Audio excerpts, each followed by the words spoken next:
उसके ऊपर गाड़ी चलाने वाला किसी राज्य का मुख्यमंत्री है तो वो शोभा देता है बहुजन के लिए, वो शोभा देता है पिछड़ों के लिए, वो पिछड़ों के लिए काम करेगा? वो तो एक चमचा का काम कर रहा है। और भारतीय जनता पार्टी इस समय एक पर्याय है तो देश के गद्दार के रूप में पर्याय है। मतलब भारतीय जनता पार्टी के में जो शामिल नेता है वो देश का सबसे बड़ा गद्दार है देश के लिए। मोदी जी को मीडिया इसलिए नहीं दिखाई दी है ना, मोदी जी ने अपने मीडिया को आंखों पे पट्टी बांध दिया है। इलेक्ट्रोल बॉन्ड की खुलासा हुआ है और उसके बाद तुरंत जो विपक्ष के नेता हैं, जो इंडिया गठबंधन के एक बड़े लीडर हैं, उनको तुरंत गिरफ्तार कर लिया जाता है सीबीआई। इस पर आप क्या कहेंगे? इलेक्ट्रोल बॉन्ड को अगर शुरुआत आप करेंगे तो आपको 2017 में उत्तर प्रदेश के चुनाव में जाना होगा।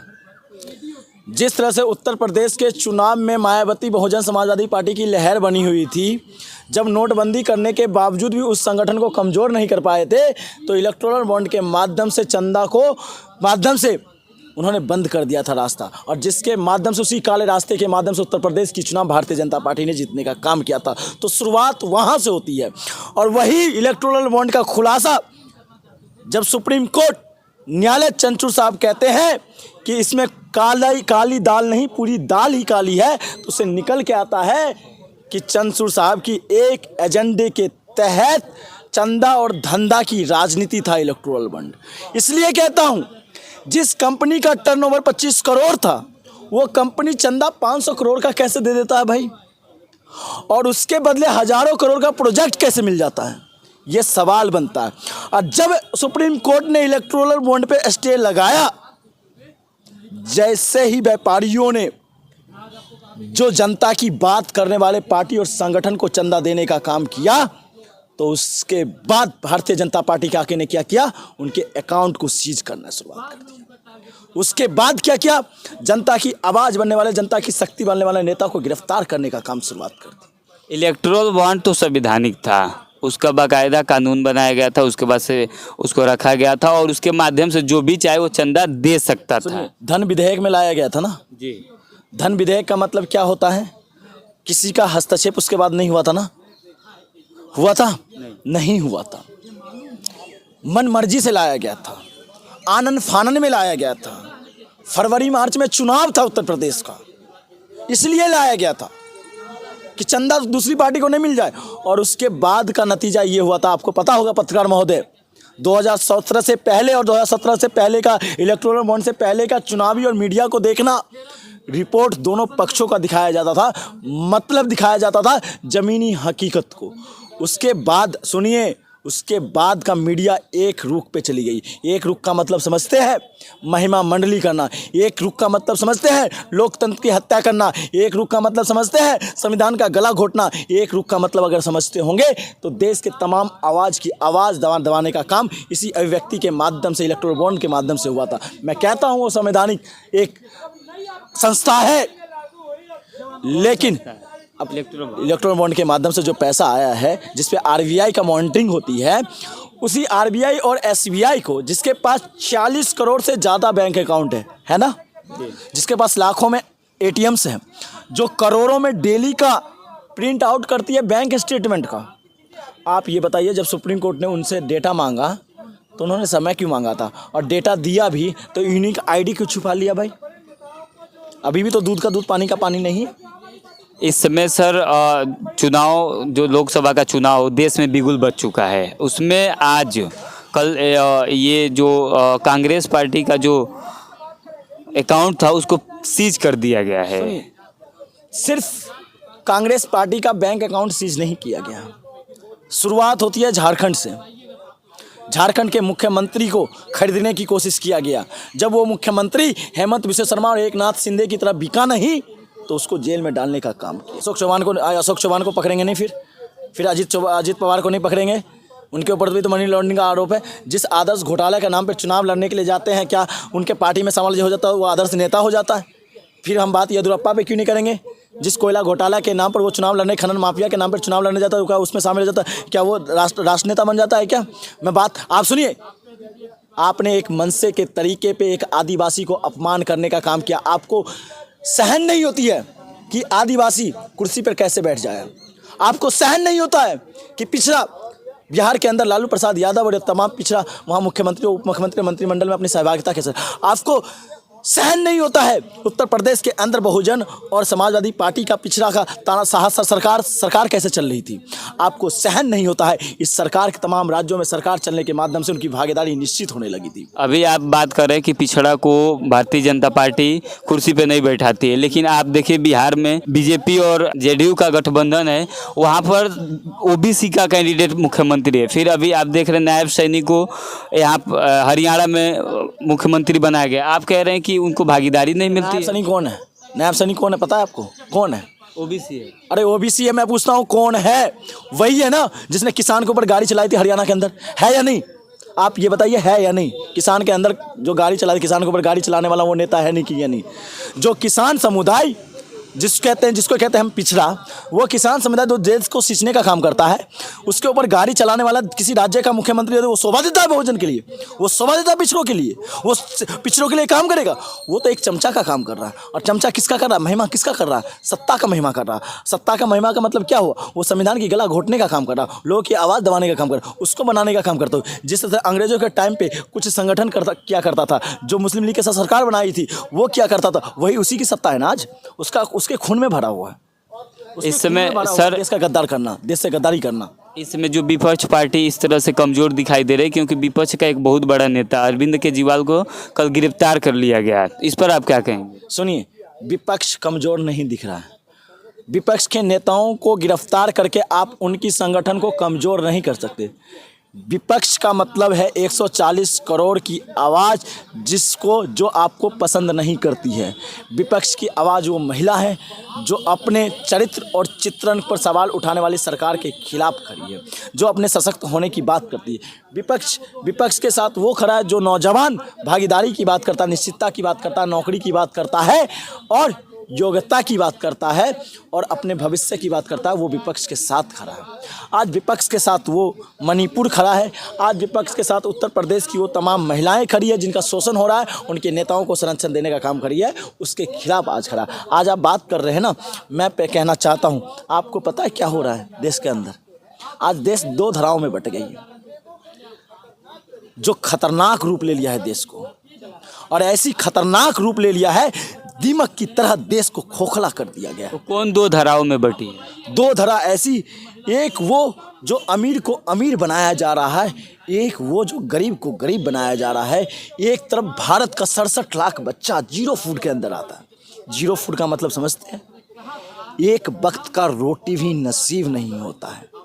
और दूसरी तरफ भारतीय जनता पार्टी 80 करोड़ लोगों को राशन देने का देती है सर, देती है। 80 करोड़ अगर राशन देती है तो उनको यहाँ पे कलम और किताब क्यों नहीं पहुँच रहा है? उनके बच्चों को सरकारी स्कूलों को नीलाम करके एक निजी हाथों में दे रहे हो और कहते हो शिक्षा को बेच दिया जा रहा है, और आप कहते हो हम सशक्त कर रहे हैं। दूसरी तरफ उनके तबके से प्रोफेसर बनना, उनके प्रोफेसर को घर बिठाने का काम कर रहे हो। आप कहते हो कि हम पिछड़ा, दलित, आदिवासी और अल्पसंख्यक को हम मजबूत कर रहे हैं। दूसरी तरफ उनकी भागीदारी जो सरकार और योजना में जो उनकी भागीदारी निश्चित हुई थी कुछ दिनों के अंदर 20-25 सालों में, और उस पदों से आप उन तमाम सार्वजनिक संस्थानों को ख़त्म कर रहे हो। 2024 के बाद किसकी सरकार आप चाहते हैं? सुनिए, मैं 2024 के बाद नहीं, मैं आपके चैनल के माध्यम से निवेदन करना चाहता हूँ कि जो बहुजन तबका का मतलब ये हो गया, उसमें तमाम, चाहे सामंत से महिला आने वाली वो तमाम महिलाएं, तमाम ओबीसी, तमाम एससी, तमाम एसटी और तमाम अल्पसंख्यक, चाहे वो सिख हो, चाहे क्रिश्चियन हो, चाहे मुसलमान समुदाय साथ हो, वो सभी एकजुटता के साथ भारतीय जनता पार्टी का कोई भी कैंडिडेट खड़ा हो। इसका भारतीय जनता पार्टी इस समय एक पर्याय है तो देश के गद्दार के रूप में पर्याय है। मतलब भारतीय जनता पार्टी के में जो शामिल नेता है वो देश का सबसे बड़ा गद्दार है देश के लिए। तो उसके खिलाफ आपको वोट करना है, चाहे कोई भी पार्टी का नेता हो। 2024 में सरकार किसकी बनेगी? सुनिए, 2024 में तानाशाही को ख़त्म करना है, और इसलिए मोदी और शाह और भारतीय जनता पार्टी के आका चुनाव नहीं चाहती है, विपक्ष मुक्त चुनाव चाहती है। मैं इसलिए कहता हूँ विपक्ष मुक्त, तमाम विपक्षी नेताओं को जेल में या तो डालने का काम कर रही है या उनके अकाउंट फ्रीज करके घर में बैठने का काम कर रही है। घर से बाहर निकलते ही आप उनके नेताओं को गिरफ्तार। देश की न्यायपालिका से जेल में जा रहे हैं, न कि भारतीय जनता पार्टी की सरकार उन्हें जेल में भेजे। सुनिए, मैं आपसे ही कहता हूँ, न्यायपालिका से जा रही है ये पूछाइए, उसी केस की बात करो। आप जिस केस की बात कर, आप शराब घोटाले की बात कर रहे हैं ना, कर रहे हैं बात। जी जी। आपको, आप पत्रकार है तो बहुत अच्छी तरीके से पता होगा। मैं उसी न्यायालय से निवेदन भी करता हूँ, उपराज्यपाल अनिल बैजल जिसने अप्रूवल दिया उसके ऊपर कितना समन गया, अदालत को पूछना चाहिए। मैं उसी अदालत से कहता हूं, कैबिनेट सेक्रेटरी जिसने रोड मैप को तैयार किया उस सेक्रेटरी को कितनी बार पूछताछ के लिए बुलाया गया। मैं उसी न्यायालय से निवेदन करता हूं, जो जांच पहली बार जो जांच कर रहा था सीबीआई का, वो मेयर कमेटी का सदस्य, वो आत्महत्या किया है, उसकी हत्या की गई है क्योंकि उसने इसी शराब घोटाले को कह दिया था, नाफ साफ कर दिया था। उसके बाद ईडी ने पकड़ लिया था और उसके कुछ दिन बाद उसने आत्महत्या किया था। उसके परिवार ने आरोप लगाया था। क्या आरोप लगाया था पता आपको? सरकार के दबाव में आके इनकी हत्या हुई है। उस पर न्यायालय को करना चाहिए। इसी घोटाले में सर, इस घोटाले से अलग आप नहीं। न्यायपालिका पे भी सवाल उठा रहे हैं। सुनिए, न्यायपालिका में भागीदारी कुछ लोग किसकी हुई आपको पता है?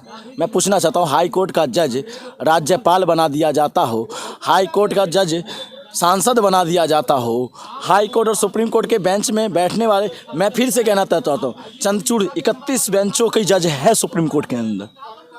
और मैं आपके चैनल के माध्यम से कहना चाहता हूँ, जिसको संविधान से जज मिला है, जिनको संवैधानिक जज मिले हैं, जो संवैधानिक जज बने हैं और जो कॉलेजियम जज बने हैं, दोनों में विविधता है सर।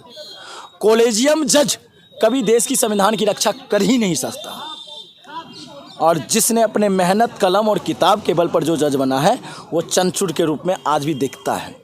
आप कह रहे हो कि जो जज रहेगा वो देश का राजनीति में हिस्सा नहीं ले सकता है। ये तो संविधान उसको इजाज़त देता है ना कि आप चाहे तो।